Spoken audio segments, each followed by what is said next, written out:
Hello everyone. जहां हम अभी तक एटॉमिक स्ट्रक्चर में डिस्कस कर रहे थे एटम के बारे में, और एटम के बारे में भी हम आइडेंटिफाई कर रहे थे कि एटम किससे मिलके बने हैं। हमने क्या देखा, एटम किससे मिलके बने हैं।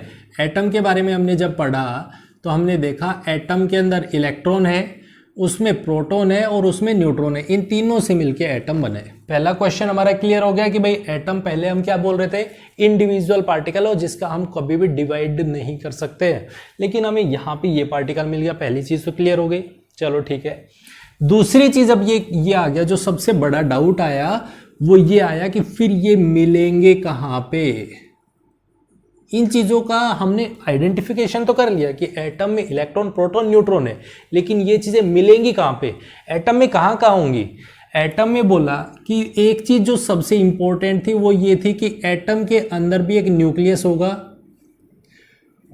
उस न्यूक्लियस में प्रोटॉन भी होगा और न्यूट्रॉन भी होगा। मतलब न्यूक्लियस का साइज बहुत छोटा सा है, ये चीज हम पढ़ के आए हैं। अगर न्यूक्लियस का साइज बहुत छोटा है तो इसका मतलब हमें यह भी आइडेंटिफाई करने में कोई भी मुश्किल काम नहीं होगा कि उसमें प्रोटॉन का है और न्यूट्रॉन का है। हम बहुत आराम से और बहुत अच्छे तरीके से हम ये बता सकते हैं कि एटम के अंदर न्यूक्लियस में प्रोटॉन और न्यूट्रॉन है वो कहाँ पे प्रेजेंट है।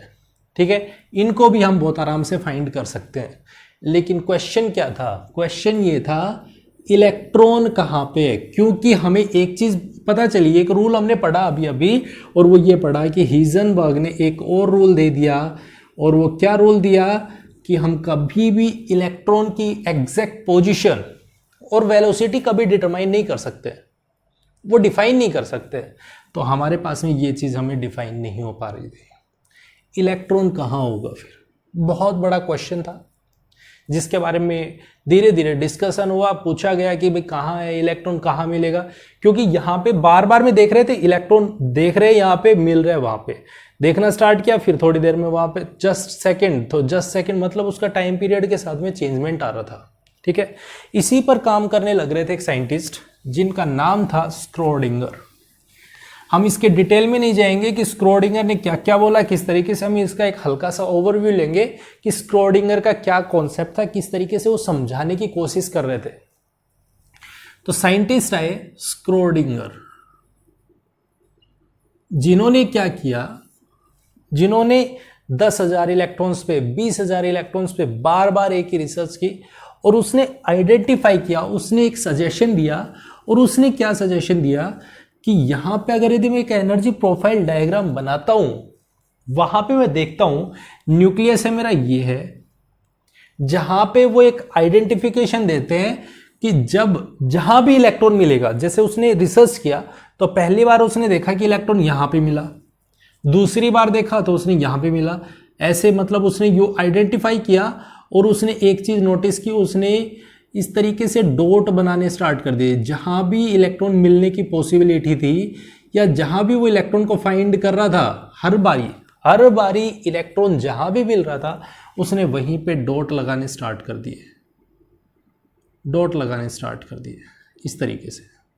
ठीक है, मतलब वो एक चीज नोटिस कर रहा था कि मैक्सिमम पॉसिबिलिटी उसकी यहां है, इलेक्ट्रॉन न्यूक्लियस के चारों तरफ है ज्यादा से ज्यादा। ठीक है, उसके बाद वो थोड़ा सा और आगे बढ़ा तो उसने देखा कि इस जगह पे थोड़े कम हो गए, लेकिन इलेक्ट्रॉन डेंसिटी इस तरीके से फाइंड हो रही है, वो इस तरीके से मिल रहा है। मतलब उसने एक इंडिकेशन दिया, किस चीज का, उसने कहा कि अगर यदि मैं जाई स्क्वायर से इसको इंडिकेट करूं, जाई स्क्वायर क्या है, जाई स्क्वायर हमें बताते हैं मैक्सिमम पॉसिबिलिटी, या हम ये कह सकते हैं maximum probability of finding electron, of finding electrons. ठीक है, उसने ये बोला कि जो इलेक्ट्रॉन्स हैं वो मैक्सिमम यहां पे प्रेजेंट है। उसने जिस जगह पे भी इलेक्ट्रॉन मिलने की पॉसिबिलिटी थी वहां पे उसने डॉट लगाए, और उस डॉट से एक चीज को आइडेंटिफाई किया। और उसने क्या आइडेंटिफाई किया कि इलेक्ट्रॉन के पाए जाने की मैक्सिमम पॉसिबिलिटी या प्रोबेबिलिटी है वो यहां पे सबसे ज्यादा है। बात क्लियर है, इतनी बात क्लियर है। इसी को बेस मानते हुए उसने यहां से कुछ नंबर निकाले, और उसने 3 नंबर ऐसे बताए जहां पे वो लोकेशन को फाइंड करने में कुछ हद तक कामयाब हुए। और वो 3 नंबर्स क्या कहलाते हैं? Quantum numbers. क्वांटम नंबर कहलाते हैं। कौन कौन से थे वो 3 नंबर? वो 3 नंबर थे, पहला नंबर था principal quantum number, principal quantum number PAL है। सबसे बड़ा कंफ्यूजन यही आता है कि ये PAL है या PLE है, तो ये ध्यान रखना है, that is PAL, principal quantum number, पहला नंबर है। दूसरा नंबर था, वो था कौन सा? Azimuthal quantum number, azimuthal quantum number, ठीक है। थर्ड जो था वो आ रहा था हमारा magnetic quantum number, magnetic quantum number. और इन तीनों को मिला के यहां तक हमारे पास में जो आइडेंटिफिकेशन हो रहा था वो ये 3 क्वांटम नंबर्स थे जो मैक्सिमम प्रोबेबिलिटी से आ रहे थे। अब जो चौथा क्वांटम नंबर था वो हम बाद में एडिशन करते हैं, जिसको हम बोलते हैं स्पिन क्वांटम नंबर। वो एक्चुअल में यहां से नहीं आता है, वो और कहीं से आता है, जिसके बारे में दूसरे कोई और साइंटिस्ट इसके बारे में बताते हैं। इसके बारे में हम नेक्स्ट वीडियो में अच्छे से बात करेंगे, जहां भी इस टॉपिक के बारे में डिस्कस करेंगे वहां पे अच्छे से बात करेंगे। तो सबसे पहली बात तो हमारे पास आती है, ये जो 4 क्वांटम नंबर है ये हमें ये बताएंगे इलेक्ट्रॉन के पाए जाने की मैक्सिमम पॉसिबिलिटी या मैक्सिमम प्रोबेबिलिटी वो कहां पे है। एक एटम में इलेक्ट्रॉन कहां पे मिलेगा, जहां पे हीजनबर्ग ने बोल दिया था कि इलेक्ट्रॉन का पता ही नहीं है, उसके एग्जैक्ट पोजीशन हम कभी नहीं बता सकते। तो एग्जैक्ट नहीं, हम एग्जैक्ट पोजीशन नहीं बता रहे हैं, हम मैक्सिमम पॉसिबिलिटी बताने की कोशिश करेंगे। जैसे एक एग्जांपल लेने की कोशिश करते हैं और एक एग्जांपल से समझते हैं। जैसे मान लेते हैं, अगर यदि कोई भी किसी ने भी हमसे ये पूछा कि भैया आप कहाँ पे रहते हो, कहाँ पे रहते हो, तो मैंने कहा, क्या बताया, मैं इंडिया में रहता हूँ। मेरे पास किसी ने फ़ोन किया कि भैया आप कहाँ पे रहते हो, मैंने कहा मैं इंडिया में रहता हूँ। बोले इंडिया का तो मुझे पता है, इंडिया में तो सभी रह रहे हैं, भाई मैं भी इंडिया में ही हूँ, इंडिया से मैं कॉल कर रहा हूँ, लेकिन आप एक बात बताओ आप इंडिया में कहाँ हो? तो मैंने कहा इंडिया में मैं एक स्टेट है हरियाणा, मैं वहाँ पे रहता हूँ। बोले अच्छा आप हरियाणा के हो, हरियाणा में रहते हो? मैंने कहा हाँ हरियाणा में रहता हूँ। तो बोले हरियाणा के अलावा अब कोई और ऐसी लोकेलिटी बताओ, एक तो मैं किसी पूरे हरियाणा में घूम के ढूंढूं या फिर मेरे को किसी और छोटे से पार्ट का पता चल जाए। तो मैंने कहा हरियाणा में भी आप आना चाहते हो तो आप महेंद्रगढ़ डिस्ट्रिक्ट में आ जाओ, आपको मैं वहाँ पे मिलूँगा। बोले महेंद्रगढ़ में? भैया महेंद्रगढ़ में गांव भी बहुत सारे हैं, तो आप बताओ आप कौन से, मतलब कोई ऐसी चीज़ बताइए जहाँ पे आप रहते हो मैक्सिमम। तो मैंने कहा मैं मेरे घर में रहता हूँ। भाई मैक्सिमम पॉसिबिलिटी यही है ना कि मैं अपने घर में मिलूँगा, और कहाँ जाऊँगा? मैक्सिमम पॉसिबिलिटी क्या है? मेरे पाए जाने की मैक्सिमम पॉसिबिलिटी है मेरा घर। बात क्लियर है? तो सिंपल सी बात है कि जब मैं महेंद्रगढ़ में हूँ तो वो मेरे गांव का पता पूछ रहे हैं कि वो गांव कौन सा है और साथ में हाउस नंबर क्या है। अगर यदि मैंने किसी भी जगह पे मैंने ये अपना पूरा एड्रेस बता दिया तो मुझे पाए जाने की जो मेरी मैक्सिमम पॉसिबिलिटी है वो यहीं पे मिलेगी, यहीं पे मिलेगी। इसी सिमिलर तरीके से उन्होंने भी एक बात बोली, और वो क्या बात बोली, वो ये कि अगर यदि हमें इलेक्ट्रॉन को फाइंड करना है तो सबसे पहली चीज इलेक्ट्रॉन मिलेगा किसमें? वो एटम में मिलेगा, एटम में मिलेगा, एटम में मिलेगा। ये चीज तो हमें पता है भाई, एटम होगा तो उसके अंदर इलेक्ट्रॉन होगा, ठीक है।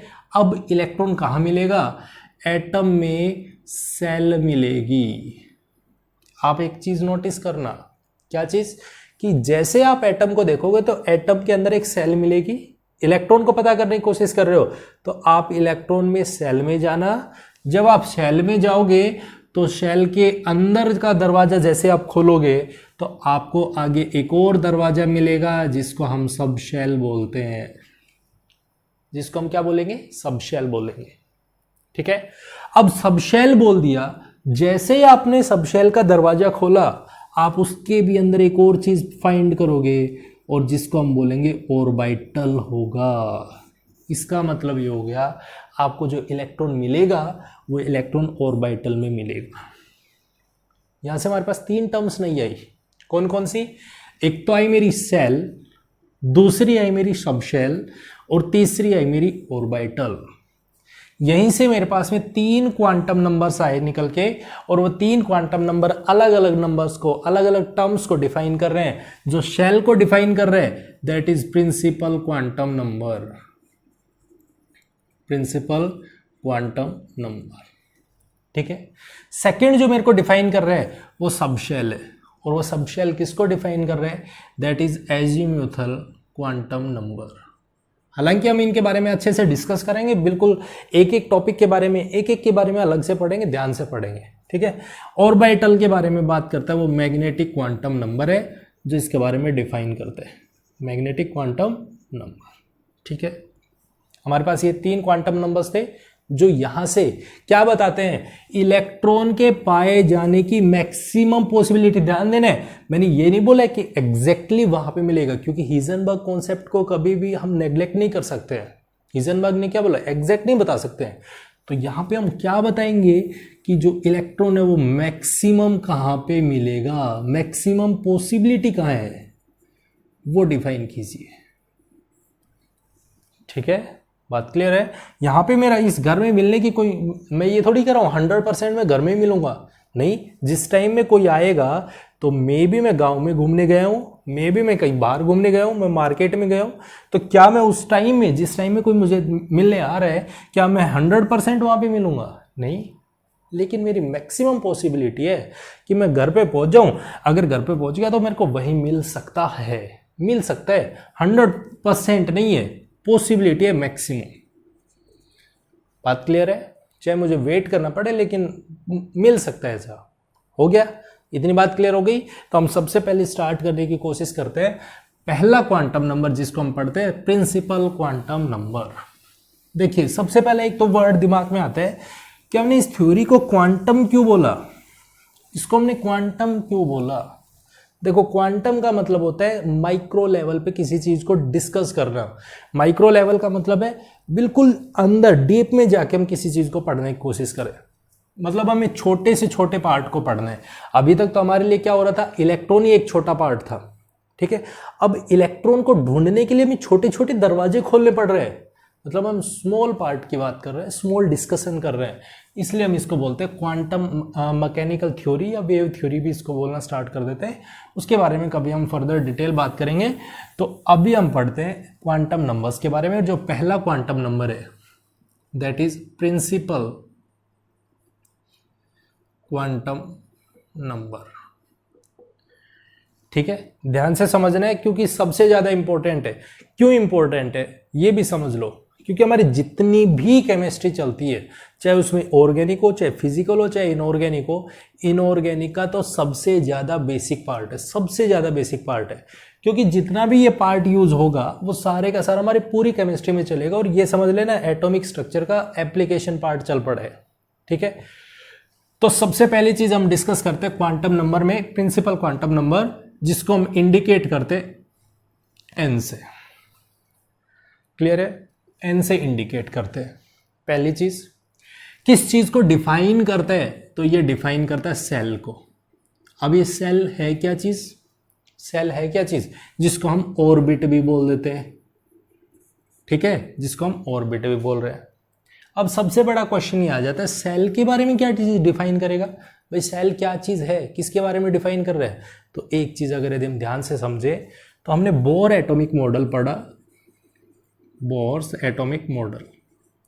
उसमें हमने क्या चीज फाइंड की, क्या पढ़ा हमने उसमें एक चीज पढ़ी कि उसमें जो रेडियस होता है R N is equals to क्या होता है, दैट इज 0.524 या 49, 0.529, दैट इज किसके बराबर वैल्यू आ रही थी, वो वैल्यू आ रही थी एन स्क्वायर अपॉन जेड के बराबर एंगस्ट्रॉम में। वो यूनिट कुछ भी हो सकती है, वो आप देख लेना। ठीक है, मेरे पास में ये फॉर्मूला आ रहा था। उसी तरफ दूसरी तरफ अगर मैं देखूं तो एनर्जी का फॉर्मूला क्या आ रहा था, वो आ रहा था मेरे पास में -13.6, that is Z square upon N square. ये फॉर्मूला बना था मेरे पास में, ये एनर्जी का फॉर्मूला बना था, ये रेडियस का फॉर्मूला बना था। अगर मैं यहां पे n की वैल्यू रखता हूं, that is n is equals to 1, n is equals to 2, n is equals to 3, 4, 5, 6 and so on, कहीं भी चले जाना, इनफाइनाइट पे चले जाना, वैल्यू पुट करोगे। जैसे आप यहां पे पुट करोगे तो R1 की वैल्यू कितनी होगी, R1 की वैल्यू कितनी होगी, R1 की वैल्यू होगी मेरी 0.529 इंटू 1, तो वैल्यू होगी 0.529, और हाइड्रोजन एटम के लिए निकाल रहे थे तो वो एंगस्ट्रॉम में आ रही थी। R2 की वैल्यू निकाली, R2 की वैल्यू क्या आ रही थी 0.529 इंटू 2 का स्क्वायर दैट इज 4, तो मेरे पास में 2 पॉइंट समथिंग वैल्यू आई, ये आ जाएगी। R3 की वैल्यू निकालेंगे तो क्या आएगी, 9 से मल्टीप्लाई करेंगे 4 पॉइंट समथिंग, जो भी वैल्यू आ रही है 45, तो मैं इसके अप्रोक्स लिख रहा हूँ 4 पॉइंट समथिंग, जो भी वैल्यू है कि वो नोट डाउन करेंगे। अब एक चीज़ मैं नोटिस करूँ, तो क्या चीज़ नोटिस करो, क्या मेरी कभी भी n की वैल्यू 0 हो सकती है क्या, n इज इक्वल्स टू 0, आप ध्यान से देख के बताइए। अगर मेरे पास में न्यूक्लियस के चारों तरफ घूमने वाला कोई रास्ता ही नहीं होगा, अगर यदि मैं ये कहूं न्यूक्लियस के चारों तरफ घूमने वाला कोई रास्ता ही नहीं है, तो क्या ये पॉसिबल है, इलेक्ट्रॉन कहाँ मिलेगा, इलेक्ट्रॉन मिलेगा न्यूक्लियस के चारों तरफ घूमने वाली सेल्स में, घूमने वाली सेल में, इस सेल में अगर मेरा एक इलेक्ट्रॉन है तो ऑब्वियस सी बात है वो इस रास्ते पे घूमेगा, और जीरो होने का मतलब क्या है, जीरो होने का मतलब n इज इक्वल्स टू 0, इसका मतलब क्या है, ये रास्ता ही नहीं है। रास्ता कब होगा, जब इलेक्ट्रॉन होगा, इलेक्ट्रॉन ही नहीं होगा तो रास्ता नहीं होगा, तो इलेक्ट्रॉन तो होगा ही होगा, और इलेक्ट्रॉन होगा तो उसके लिए n की वैल्यू कुछ भी हो सकती है लेकिन जीरो नहीं हो सकती, n की वैल्यू कभी भी जीरो नहीं हो सकती, n never be zero, never be equal to zero. ध्यान देना, पहली चीज क्या बोली मैंने, n की वैल्यू कभी भी जीरो नहीं हो सकती है, क्लियर है पहली चीज। दूसरी चीज ये कि क्या कभी रास्ता फ्रैक्शन में हो सकता है कि आधे रास्ते का इलेक्ट्रॉन घूमने लग रहा है, किसी हाफ ऑर्बिट में इलेक्ट्रॉन घूमने लग रहा है, क्या ऐसा हो सकता है, फ्रैक्शनल वैल्यू भी नहीं होगा, फ्रैक्शनल वैल्यू भी नहीं होगा। पहली चीज जो इसके साथ में निकल के आ रहे कॉन्सेप्ट्स निकल रहे उसे ध्यान से समझना है, एक स्टोरी बना के चलना है, क्लियर है। n की वैल्यू फ्रैक्शनल भी नहीं हो सकती है, n की वैल्यू जीरो भी नहीं हो सकती, और n की वैल्यू नेगेटिव भी नहीं हो सकती, नेगेटिव भी नहीं हो सकती। इसका मतलब क्या होगा, वो एक कंप्लीट इंटीजर वैल्यू होगी, और वो क्या वैल्यू हो सकती है, n is equals to 1, 2, 3, 4, 5, 6 and so on, infinite तक चले जाएंगे, मेरी वैल्यू कोई भी हो सकती है, कोई भी वैल्यू हो सकती है इनफाइनाइट तक, ठीक है। पहली चीज ये होगी। दूसरी चीज मेरे पास में सबसे बड़ी बात निकल के आ रही है कि ये जो सेल है, सेल के बारे में हमें क्या बताने की कोशिश करता है, इंडिकेशन क्या मिल रहा है मुझे, जो प्रिंसिपल क्वांटम नंबर है मुझे क्या बताने की कोशिश करेगा, क्या बताएगा, तो सबसे इंपॉर्टेंट बात पहले तो रेडियस के बारे में बताएगा कि जो भी एटम है उस एटम का साइज कितना है। रेडियस का मतलब क्या हो गया, साइज, आप ये वर्ड लिख सकते हो, साइज कितना है, एटम छोटा है, एटम बड़ा है, कितना बड़ा है उसके बारे में, ठीक है। दूसरी चीज मेरे पास में इसी की एनर्जी के बारे में डिफाइन करेगा, कैसे डिफाइन करेगा, कैसे डिफाइन होगा, तो वो हम बहुत अच्छे से देख रहे हैं। जैसे जैसे मेरे n की वैल्यू बढ़ रही है 1, 2, 3, तो ध्यान से देखिए साइज बढ़ता जा रहा है, इसका मतलब n वैल्यू इंक्रीज करती है, इंक्रीजेज, तो रेडियस, या मैं ये कह सकता हूं size of atom, size of atom increases, size of atom क्या हो रहा है, इंक्रीज हो रहा है।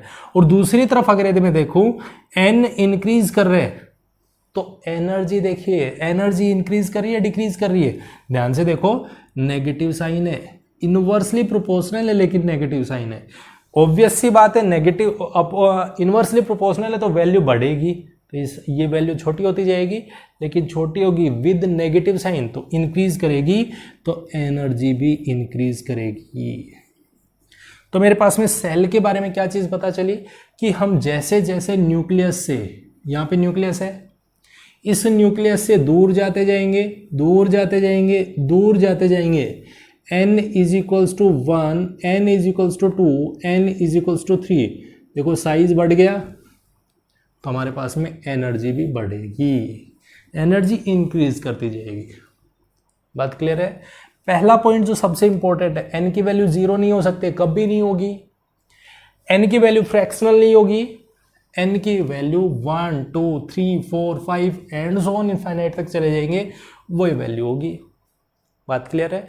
अब सबसे इंपॉर्टेंट जो यहां पे पॉइंट दिया गया, वो पॉइंट ये दिया गया कि हम इसका नाम मेंशन कर देते हैं। भाई सेल है, उस सेल को हम नाम दे देते हैं और उसमें नाम क्या देते हैं, n is equals to 1 2 3 4 5 6 and so on infinite.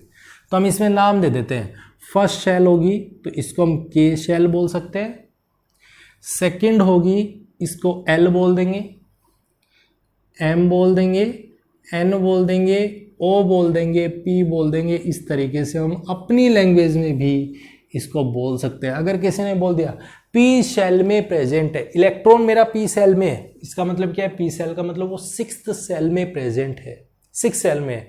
अगर यदि बोल दे 4th में है तो हम सीधा इसको ये भी लिख सकते हैं एन सेल में प्रेजेंट है। जो मेरा इलेक्ट्रॉन है वो कौन सी सेल में, एन सेल में, एन सेल में। क्लियर है? तो हम इस तरीके से इसके नाम को डिफाइन करते हैं। अब जो सबसे बड़ी बात ये आ रही थी, वो ये आ रही थी कि चलो ठीक है, एक इलेक्ट्रॉन है, भाई एक इलेक्ट्रॉन तो कहीं भी हो सकते हैं, मान लो मेरे 10 इलेक्ट्रॉन आ गए, तो क्या मेरी कोई सेल ऐसी है, क्या मेरी पहली सेल ऐसी है, जो सबसे बड़ा क्वेश्चन आ रहा था वो अब ये आ रहा था दिमाग में कि क्या जो पहली सेल प्रेजेंट है, क्या ये 10 के 10 इलेक्ट्रॉन कैरी कर सकता है? क्या मेरा पहली सेल को छोड़ के दूसरी सेल है वो मेरे 10 इलेक्ट्रॉन ना ले, या फिर वो एक इलेक्ट्रॉन एक्सेप्ट कर पाए, या फिर वो मैक्सिमम कितने इलेक्ट्रॉन एक्सेप्ट कर सकती है? एक सेल में कितने इलेक्ट्रॉन आ सकते हैं? एक सेल में कितने इलेक्ट्रॉन्स आ सकते हैं? How much electrons are filled in one shell? तो यहां से हमारे पास में एक बहुत बड़ा क्वेश्चन निकल रहा था और इसका आंसर दिया गया। तो अब हम ये देखते हैं मैक्सिमम नंबर ऑफ इलेक्ट्रॉन्स कितने आ सकते हैं किसी भी सबसेल में, मैक्सिमम। तो maximum number of subshell, sorry maximum number of electrons in a shell कितने हो सकते हैं? तो उसके लिए एक फॉर्मूला दिया गया और उसके लिए बोला गया 2n² फॉर्मूला यूज करिए।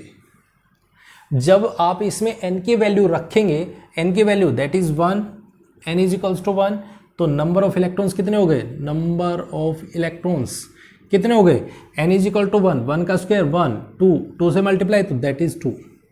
फर्स्ट शेल में मैक्सिमम इलेक्ट्रॉन 2 आ सकते हैं, 2 से ज़्यादा इलेक्ट्रॉन नहीं आएंगे। अगर यदि मान लो मेरे पास 3 इलेक्ट्रॉन्स है तो फर्स्ट शेल केवल और केवल 2 ही इलेक्ट्रॉन्स को कैरी करेगा, तीसरा जो इलेक्ट्रॉन होगा वो बाहर जाएगा, फर्स्ट शेल में नहीं रुकेगा। बात क्लियर है? तो फर्स्ट शेल केवल 2 इलेक्ट्रॉन्स को कैरी करेगी। अगर यदि n इज इक्वल्स टू 2 है, नंबर ऑफ शेल नंबर 2 है, शेल नंबर 2 है, अगर 2 सेकेंड नंबर है तो 2 शेल्स हैं, तो वो कितने नंबर ऑफ इलेक्ट्रॉन्स कैरी कर सकते हैं, n इज इक्वल्स टू कितने हो सकते हैं, यहाँ पे रखते हैं 2 इंटू 2 का स्क्वायर दैट इज 4, तो दैट इज 8 इलेक्ट्रॉन मैक्सिमम इस सेल में आ सकते हैं। कैसे आएंगे वो चीज़ हम आगे पढ़ेंगे, अच्छे से पढ़ेंगे, पहले फिलहाल इस चीज़ को समझने की कोशिश करें, ठीक है। उसके बाद हम चलते हैं मैक्सिमम नंबर ऑफ इलेक्ट्रॉन। अगर यदि n इज इक्वल्स टू 3 है तो कितने इलेक्ट्रॉन्स आ सकते हैं इसमें, तो वो आ सकते हैं n is equals to 2 into 3 का square that is 2 into 9 that is 18।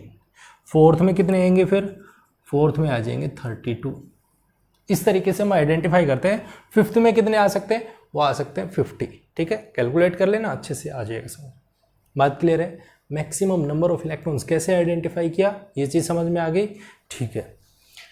अब हम चलते हैं इससे आगे। नेक्स्ट हमारा जो क्वांटम नंबर है वो क्वांटम नंबर है। एक चीज़ जो इसके लिए ध्यान रखनी है वो n is not equal to 0, कभी 0 नहीं होगा, ये चीज़ ध्यान रखनी है, ठीक है। सेकेंड जो मेरा क्वांटम नंबर है उसका नाम है azimuthal quantum number, quantum number, ठीक है। मैंने L को कैपिटल क्यों लिखा, क्योंकि हम इसको इंडिकेट करते हैं वो L से ही इंडिकेट करते हैं, L से, ठीक है। ये किस चीज का, इसका मतलब क्या है, एजीम्यूथल क्वांटम नंबर हमें आइडेंटिफाई करवाता है सब शेल के बारे में। सब शेल मतलब सेल के भी अंदर एक और ताला है, एक और ताला है, किसके अंदर है, उस सेल के अंदर है। क्या नाम है उसका, सब शेल। बात क्लियर है। और वो सब शेल के बारे में डिफाइन करते हैं। क्या चीज डिफाइन करते हैं, ये डिफाइन करते हैं शेप के बारे में। जो स्पेक्ट्रल लाइंस देखी जाती है वो स्पेक्ट्रल लाइंस की शेप के बारे में देखा जाता है। कैसे, ये हमें 4 चीज़ों को डिफाइन करके देते हैं। 4 चीज़ें कौन सी, कि जो स्पेक्ट्रल लाइंस बन रही हैं वो एक स्पेक्ट्रल लाइन तो शार्प बन रही है। वो हमें एक चीज़ बताते हैं कि जो हमारे पास में स्पेक्ट्रल लाइंस बन रही हैं वो हमारे पास 4 टाइप की बन रही है। पहली शार्प टाइप की, दूसरी हमारे पास बन रही है प्रिंसिपल टाइप की, तीसरी बन रही है वो डिफ्यूज्ड टाइप की, और जो चौथी बन रही है वो बन रही है हमारे पास फंडामेंटल टाइप की, फंडामेंटल। और उन्होंने यहाँ से पहले जो लेटर लिखे हुए थे, ये वाला, ये वाला, ये वाला और ये वाला, फर्स्ट जो लेटर्स हैं उनको उठा लिया और उनके नाम दे दिए S P D F। यहाँ से हमारे पास में 4 सब सेल निकाल के दी और वो ये दी गई। हालांकि इसमें नीचे और भी आते हैं G H I वगैरह वगैरह, लेकिन हम मेजरली इनको पढ़ते हैं। ठीक है, उन्होंने क्या डिफाइन किया, यहाँ से उन्होंने डिफाइन किया कि जो S सब शेल होगा उसकी जो शेप आ रही है वो स्फेरिकल शेप बन रही है। स्फेरिकल मतलब आप ये कह सकते हो उसका कोई भी आधार नहीं है, वो ऐसे गोल, बिल्कुल एकदम गोलाकार। ठीक है, स्फेरिकल शेप का, किस टाइप की उसकी शेप थी, वो शेप बन रही है कुछ ऐसी स्फेरिकल। जो S ऑर्बिटल होता है जिसके बारे में हम आगे पढ़ेंगे अच्छे से, जो S सबशेल होती है वो स्फेरिकल शेप की होती है। ऑर्बिटल के बारे में हम आगे पढ़ेंगे। ठीक है, S सबशेल होती है वो स्फेरिकल शेप की होती है। P शेल की बात करें तो वो डंबल शेप की होती है। डंबल का मतलब जानते हो आप बहुत अच्छे से, जिसको आप जिम में यूज करते हो, तो डंबल शेप का होता है, डंबल शेप। ठीक है, थर्ड थिंग जो वो बताते हैं जो D सेल है वो डबल डंबल शेप का है, डबल डम्बेल शेप का। और वो डबल डंबल कैसा, वो मेरे पास में है कुछ इस टाइप का। इसी के ऊपर एक और डंबल आ गया। एक डंबल तो मेरा इस तरीके से हॉरिजॉन्टल है और दूसरा एक्सियली आ रहा है, और वो इस तरीके से डबल डंबल बन रहा है। ठीक है, उसके बाद आता है हमारे पास फंडामेंटल। तो ये कॉम्प्लेक्स स्ट्रक्चर देता है, और कॉम्प्लेक्स स्ट्रक्चर में मतलब मेरे पास में 2 तो ये डंबल हो गए, इसी के ऊपर और फुल पत्ती बन जाएगी, तो मेरे पास में इसकी स्ट्रक्चर देखते हैं। हालांकि हम F को नहीं पढ़ते, बहुत ज़्यादा कॉम्प्लिकेटेड हो जाता है। ठीक है, तो यहाँ से हमारे पास में शेप्स पता चली कि जो भी सबसेल्स होंगे वो सबसेल किस किस शेप के होंगे। पहला स्फेरिकल होगा, दूसरा डंबल शेप का होगा, तीसरा डबल डंबल होगा, और चौथा कॉम्प्लेक्स स्ट्रक्चर रखते हैं जिसके बारे में हम डिफाइन नहीं करते हैं। बात क्लियर है। तो मेरे पास यहाँ से शेप पता चली, ये चीज़ तो होती है उसकी बेसिक। अब हम आते हैं उसके जो इम्पोर्टेंट पोर्शन है कि वो क्या बताने की कोशिश करता है। हमने L से इंडिकेट किया, बिल्कुल इंडिकेट किया। ठीक है, अब मुझे एक चीज़ सोच के बताइए, अगर मेरे पास में N की वैल्यू कुछ भी है, N की वैल्यू 1 है, 2 है, 3 है, 4 है, 5 है, कुछ भी है, तो फिर L की वैल्यू क्या होगी, L की वैल्यू क्या होगी, कितने नंबर ऑफ शेल्स उसमें हो सकते हैं, एक सेल में कितने नंबर ऑफ सब सेल्स मिलेंगे, कितने नंबर ऑफ सब सेल्स होंगे। तो हम हमेशा लिखते हैं L की वैल्यू जितनी भी होगी 0 से लेकर n-1 तक हो सकती है। मैक्सिमम नंबर ऑफ सबसेल्स कितने होंगे, मैक्सिमम नंबर ऑफ सबसेल्स किसी भी सेल में कितने हो सकते हैं, वो हो सकते हैं 0 to n-1। अब एक चीज सबसे बड़ी है, L की वैल्यू 0 हो सकती है। क्या N की वैल्यू 0 हो सकती थी, नहीं हो सकती थी। क्या L की वैल्यू 0 हो सकती है, बिल्कुल हो सकती है। एजीम्यूथल क्वांटम नंबर में भी 0, में भी 0 नहीं हो सकता है। ठीक है, 0 वैल्यू हो सकती है। क्लियर है, तो L वैल्यू 0 के बराबर हो सकती है। अब यहां से हम एक चीज निकालने की कोशिश करते, अगर मेरे पास में, क्योंकि यहां से जो भी बनेगा हम इलेक्ट्रॉनिक कॉन्फ़िगरेशन कैसे मेंशन करते हैं वो सब चीजें हम यहीं से सीखते हैं। कैसे, देखो ध्यान से समझने। अगर मेरा n वैल्यू इक्वल टू 1 है, n इज इक्वल्स टू 1, मैं यहाँ पे एक टेबल बना लेता हूँ। n इज इक्वल्स टू 1, अगर मेरे पास में n इज इक्वल्स टू 1 तो l वैल्यू क्या हो सकती है? l की वैल्यू हो सकती है 0 हो सकती है। क्यों 0 क्यों हो सकती है? क्योंकि मेरे पास में n माइनस 1 के बराबर हो गया। n की वैल्यू क्या है? यहाँ पे 1 रख दो, 1 माइनस 1 0। क्या l की वैल्यू 1 हो सकती है? l की वैल्यू 1 हो सकती है क्या? तो मैं देखूंगा l की वैल्यू कभी भी n से ज़्यादा नहीं हो सकती। तो मैं यहाँ पे मेंशन कर रहा हूँ n और l never be equal to each other. ना तो n और l दोनों के दोनों कभी भी एक दूसरे के बराबर नहीं होंगे। और दूसरी चीज, n की वैल्यू से l वैल्यू कभी भी बड़ी नहीं हो सकती। n की वैल्यू से l वैल्यू कभी भी ज्यादा नहीं हो सकती। n की वैल्यू और l की वैल्यू कभी भी एक दूसरे के बराबर नहीं हो सकती है। n की वैल्यू हमेशा ग्रेटर रहेगी l वैल्यू से। ठीक है, देखो यहाँ पे l value n is equals to 1, l is equals to 0, l is equals to 1 नहीं बन सकता, पॉसिबल ही नहीं है। 2 पॉसिबल ही नहीं है, पॉसिबल ही नहीं है। बात क्लियर है? n is equals to 2, n की वैल्यू 2 ले ली तो l की वैल्यू क्या क्या हो सकती है? क्या क्या हो सकती है? दैट इज 0 हो सकती है। दूसरी चीज 1 हो सकती है, बिल्कुल हो सकती है। देखो 0 से भाई यहाँ से 0 से लेके और n माइनस 1 तक चल रहे हैं तो 0, n की वैल्यू 2 रखो माइनस 1 तो दैट इज 1 आ गया, 1 आ गया। और रखेंगे तो और आ जाएंगे। तो इस तरीके से हम इसको डिफाइन करेंगे। वहां तक जाना है जहां पे मैक्सिमम वैल्यू कहाँ आ सकती है? 2 माइनस 1 आएगी, वहां तक हम जाना है। जैसे n इज इक्वल्स टू 3, तो अब यहां पे देखते हैं l is equals to 0, maximum कितनी हो सकती है? 3 minus 1 that is equals to 2। इसके बीच में कौन रह गया? 1 रह गया। तो 0 1 2 ये वैल्यू हो सकती है l की।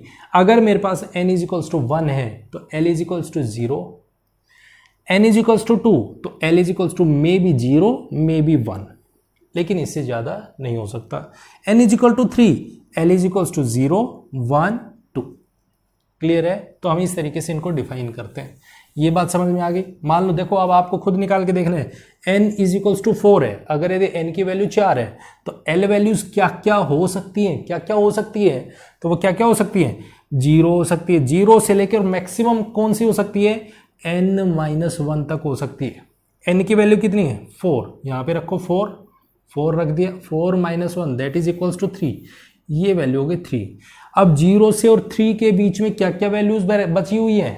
तो ये 1 बचा हुआ है, ये 2 बचा हुआ है, तो 4 वैल्यूज ये हो सकती है। l value equals to may be 0 may be 1 may be 2 may be 3। Clear है? ये चीज क्लियर हो गई। अब मैंने बोला SPDF, इसमें 4 चीजें डिफाइन की सब शेल में, और उसको नाम दिया गया जहां से l वैल्यू डिफाइन की गई थी। l वैल्यू क्या क्या डिफाइन की गई? 0 1 2 3 4 एंड सो ऑन। जो 0 वैल्यू है इसको नाम दिया गया s का मतलब शार्प दिया गया। 1 का मतलब इसको नाम दिया गया p, 2 को क्या दिया गया? d, 3 अगर यदि 3 नंबर 3 है तो उसको f बोला जाएगा। l की वैल्यू 3 है तो इसका मतलब क्या है? वो f है। 4 है तो इसका मतलब क्या है? g है। 5 है तो इसका मतलब क्या है? h है, i है, j है, एंड सो ऑन। इस तरीके से हम इनको डिफाइन करते हैं। तो मेरे पास में इस वैल्यू को ध्यान से पहचानना है, ध्यान से। मतलब s वैल्यू इसका मतलब क्या है? 0, p इसका मतलब 1, d इसका मतलब l वैल्यू 2 है उसके लिए, f का मतलब उसके लिए l वैल्यू 3 है। बात क्लियर हो गई? एकदम क्लियर हो गई। तो ये चीज सबसे ज्यादा इंपॉर्टेंट है। अब ध्यान से सुनना है, ध्यान से समझना है। क्या चीज समझनी है? अगर यदि मैं आपसे क्वेश्चन पूछूं, क्वेश्चन पूछा जाए आपसे, ध्यान से देखना है। n इज इक्वल्स टू 0 और l इज इक्वल्स टू 1, क्या ये पॉसिबल है? क्या ये सेल और सब सेल पॉसिबल है? पहला क्वेश्चन नंबर फर्स्ट, क्या ये पॉसिबल है? तो हम कहेंगे नहीं है। क्यों नहीं है? क्या रीजन है इसके पीछे? तो हम कहेंगे देखो n की वैल्यू, पहला रीजन तो ये n की वैल्यू 0 नहीं हो सकती, जो कि ये चीज़ गलत दे रहे हैं। n की वैल्यू कभी भी 0 नहीं हो सकती है, नहीं हो सकती है, तो ये कैंसिल हो गया, पहले ही कैंसिल हो गया। दूसरी चीज़, इसमें l की वैल्यू इससे बड़ी आ रही है, ग्रेटर है, चलो ठीक है, ये तो पहले ही कैंसिल हो गया था। दूसरा क्वेश्चन और देखते हैं, question number 2, n is equals to 1, l is equals to 1, क्या ये पॉसिबल है? क्या ये सेल सब सेल बनना पॉसिबल है? तो हमने देखा n इज इक्वल्स टू 1, ये तो पॉसिबल है, n के लिए 1 होना पॉसिबल है। लेकिन हम दूसरे स्टेप पे चलते हैं, हम l इज इक्वल्स टू 1 आ रहे हैं, क्या l की वैल्यू और n की वैल्यू दोनों बराबर हो सकती हैं क्या? अभी अभी तो पढ़ा है हमने, n वैल्यू और l वैल्यू कभी भी बराबर नहीं हो सकती, कभी बराबर नहीं होंगी। और जब बराबर नहीं होंगी तो इसका मतलब क्या हो गया, n is not equal to l, that means दोनों की वैल्यू 1 1 कैसे? तो फिर ये भी सेल पॉसिबल नहीं है, ये भी नहीं बन सकते। अगर मैं बोलूं n is equals to 1, l is equals to 0, क्या ये पॉसिबल है? क्या ये पॉसिबल होगा? तो मैंने देखा n इज इक्वल्स टू 1 है, l इज इक्वल्स टू 0 है, बिल्कुल पॉसिबल होगा, बिल्कुल पॉसिबल होगा, डेफिनेटली पॉसिबल होगा। क्लियर है? अगर यदि मैंने बोल दिया n is equals to 2, l is equals to 0, l is equals to 0, क्या ये पॉसिबल है? तो बिल्कुल, देखो n इज इक्वल्स टू 2 है, पॉसिबल है, l इज इक्वल्स टू 0 है, 0 तो हो सकता है ना, पॉसिबल है, पॉसिबल हो गया। बात क्लियर है? अब एक बहुत काम की और बहुत इंपॉर्टेंट ध्यान देने वाली बात है, जो सुनने है, जिसको समझना है, वो ये कि अगर यदि मेरे पास में n इज इक्वल्स टू 2, या मैं शुरू में n इज इक्वल्स टू 1 ले लेता हूं, n is equals to 1, l is equals to 0, यही हो सकता है, मैक्सिमम ये हो सकता है। n की वैल्यू 1 है, l की वैल्यू 0, 0 को मैं क्या डिफाइन कर सकता हूं, किस तरीके से लिख सकता हूं, l इज इक्वल्स टू किसके बराबर होता है, 0 इज किस टर्म में मेंशन कर सकता हूं, शार्प होगा, प्रिंसिपल होगा, डिफ्यूज्ड होगा, या फिर फंडामेंटल होगा। तो मैं कहूंगा l वैल्यू 0 है, इसका मतलब ये s है, तो मैं इसको क्या लिख सकता हूं, 1s लिख सकता हूं, 1s लिख सकता हूं, 1s लिख सकता हूं। अगर मैंने यहां पे ये लिख दिया, ध्यान से समझना है, रूल्स पढ़ रहे हैं हम, बहुत इंपॉर्टेंट है।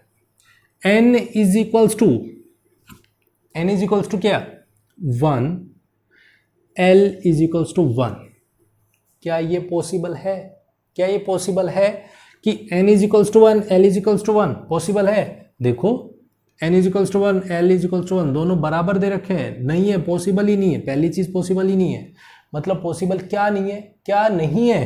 तो मैंने कहा 1 तो यहां से ले लिया, l की वैल्यू 1 दे रखी है, और 1 किसके लिए होता है, p के लिए होता है, तो 1p पॉसिबल नहीं है, 1p बनना पॉसिबल नहीं है, नहीं बन सकता, 1p नहीं बनेगा, केवल और केवल क्या बनेगा, s ही बनेगा, केवल और केवल क्या बनेगा, s ही बनेगा।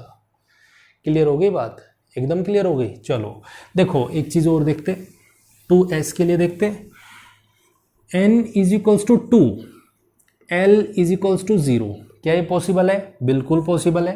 इसके लिए लिख के दिखाओ क्या बनेगा ये, तो n की वैल्यू तो 2 है, l की वैल्यू क्या है, 0, 0 किसके लिए होता है, s p d f s 0 0, that is s, तो इसका मतलब यहां से बन गया 2s, पॉसिबल है तो इससे 2s बन गया, बन गया। आगे चलते, n is equals to 2, l is equals to 1, क्या बनेगा, n की वैल्यू तो 2 है, l की वैल्यू 1 है, 1 है, तो क्या ये पॉसिबल है? पहले तो ये चीज समझो, क्या ये पॉसिबल है? बिल्कुल पॉसिबल है, बिल्कुल पॉसिबल है, दोनों चीजें डिफरेंट है, डिफरेंट है तो पॉसिबल है। 1 किसके लिए, p के लिए, तो मैं इसको क्या लिख सकता हूं, दैट इज 2p, मेरे पास ये भी पॉसिबल है।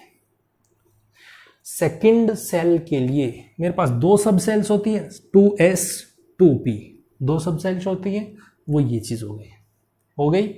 अगर मैंने कह दिया n is equals to 2, l is equals to 2, क्या ये सेल पॉसिबल है? देखो ये बन रहा है क्या, बनेगा क्या, पॉसिबल है? नहीं है, पहली बात तो पॉसिबल ही नहीं है। और दूसरी चीज, अगर किसी ने पूछ लिया पॉसिबल नहीं है तो क्या बनेगा, क्या चीज बननी चाहिए जो पॉसिबल नहीं है? तो मेरे पास यहां से क्या बन सकता है, n की वैल्यू 2, l की वैल्यू d, तो 2d कभी भी नहीं बनेगा, 2d कभी भी नहीं मिलेगा आपको, कभी नहीं मिलेगा। क्लियर है? इससे रिलेटेड कुछ और बातें जो हम नेक्स्ट वीडियो में, जो बाकी के 2 बचे हुए हैं, उन क्वांटम नंबर्स के साथ में रिलेट करके और अच्छे से पढ़ेंगे, ध्यान से पढ़ेंगे। ठीक। ठीक है, अदरवाइज वीडियो काफ़ी लंबा हो चुका है।